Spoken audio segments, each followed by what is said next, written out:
Hey everybody, Ross with Priority. Haven't made any videos in a while. We've been extremely busy, so we haven't put any out, and that's a good problem to have. Been working on a lot of fire calls. We've had a lot of roofs from the hail damage we had a month or so ago. Water damage. Had some trees on some houses. Off the chain busy with new construction. So that's just a fantastic problem to have. But wanted to talk to you just for a minute this morning, and this video might be a little more long-winded than some of the normal ones I put out, but wanted to talk to you just a quick minute this morning about a little bit of storm prep. We have Isais, apparently Hurricane Isais off the shore coming up this way. They've moved the track a little bit west, and as of the last update I saw this morning, it looks like it'll be coming right through our area up the 95 corridor. But don't overreact. This should be a minor event. I need an attorney right now. What's that saying? Any thoughts, comments, or opinions are strictly that of the author and shared for your own, your own interpretation.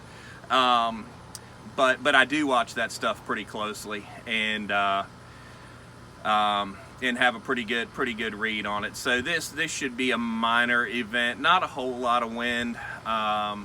But we are going to have a lot of rain. They are saying we're going to have 4 to 6 inches of rain tomorrow, starting in the wee hours of the morning and throughout tomorrow. 4 to 6 inches of rain, if you don't know, is a tremendous amount of rain to have in one rain event.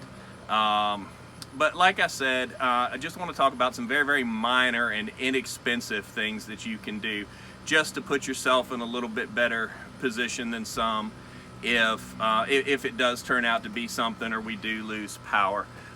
Just some things to think about. Don't go to the grocery store and buy $400 worth of groceries, but do make sure you have the basics. If we do lose power or power goes out or whatever for a brief period of time, make sure you have some extra gallons of water in the house and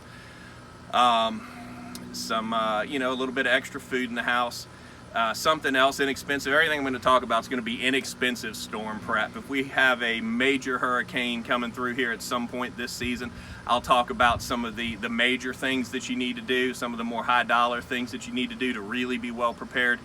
But the focus of this video is going to be on minor stuff. Another thing that you can do fairly inexpensive, if you have a propane grill, make sure your grill bottle's full. $19.99 at Home Depot. You take it out, you change it out, you take the bottle up there, you swap it out, they give you a new bottle, you're good to go. Doesn't take a whole lot of time, doesn't take a whole lot of money, but if we did lose power and you can't turn your 50-amp electric stove on, it'll be priceless. If you have a few gas cans sitting around the house, don't go out and buy a whole bunch of 5-gallon gas cans and stock 80 gallons of fuel.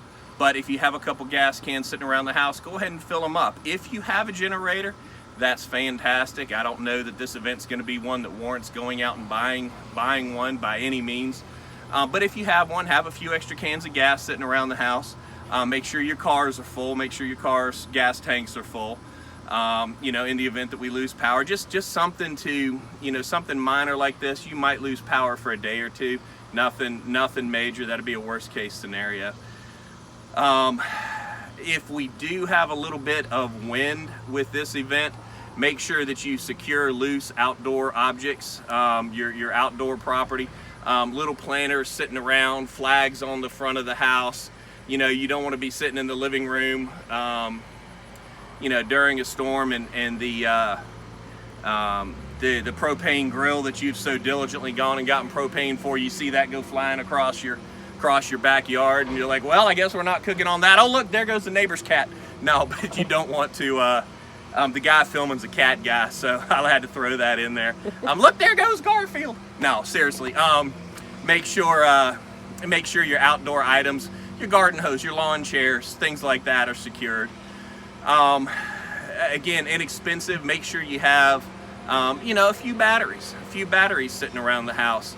I really don't recommend candles anymore if the power goes out for nighttime lighting, for a couple of reasons. One, they're obviously a fire hazard, and two, they make LED camping lanterns now that put out so much light, that are so inexpensive, and do such a good job that there's just no reason not to have them.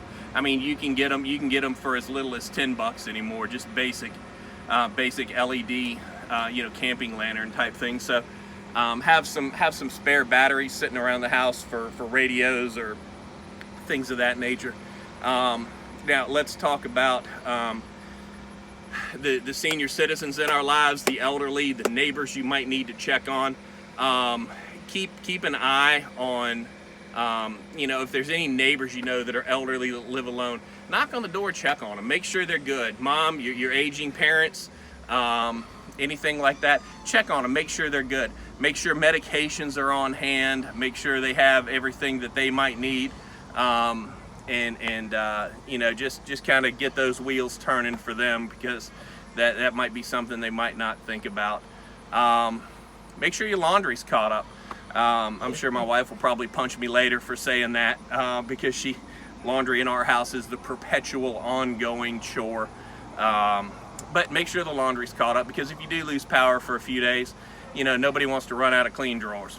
So anyway, think about that.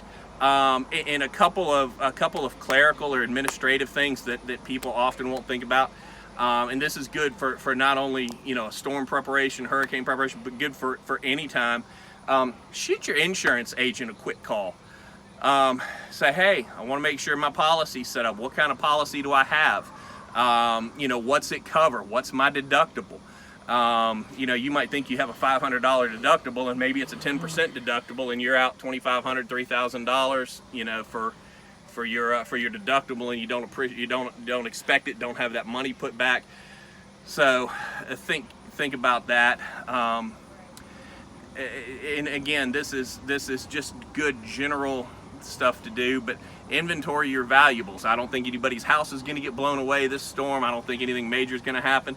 I expect we'll get some calls in for some roofs, some water damage, stuff like that, but I don't think anybody's house is going to go away. But inventory your valuables. Just know what you have on hand.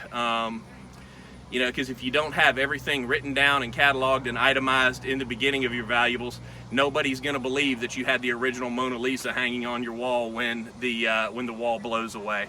So anyway, I just wanted to put this video out so that you have some good information, some things that can help you out. It wouldn't be a marketing video if I didn't do one quick little sales plug. We are a preferred vendor for many insurance companies, probably yours.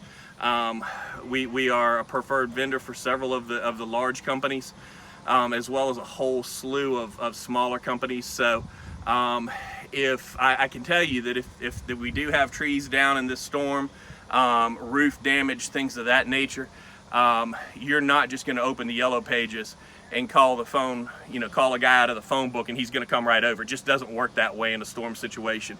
The guys that are going to get service from the tree companies and the electricians and the roofers and all of that is guys that have relationships with them, your preferred vendors for your insurance company, and we are that. We have those relationships and we're ready to help you. So I hope everybody's safe. I hope this storm is what I expect it to be, fairly minor, primarily a rain event, maybe a touch of wind. But if you do have any problems, you have an insurance claim, you have any kind of issues with your home, water damage, trees on the house, we like trees on the house. Don't like it to happen, but like to get those calls. Those are good jobs for us. Fire, water, whatever. Give us a call. Priority Home Solutions, 804-283-0452. Again, 804-283-0452. That's my personal cell, and I can just about guarantee you the majority of the time it will get answered, or I will call you back as soon as I get off the call I'm on, because in a storm situation I stay on it pretty much constantly, but I will get back to you. Hope everybody's safe. I hope nobody has any problems, but if you do, give us a call. Ross with Priority, 804-283-0452. Thanks and have a great day. We'll see you on the flip side of the storm.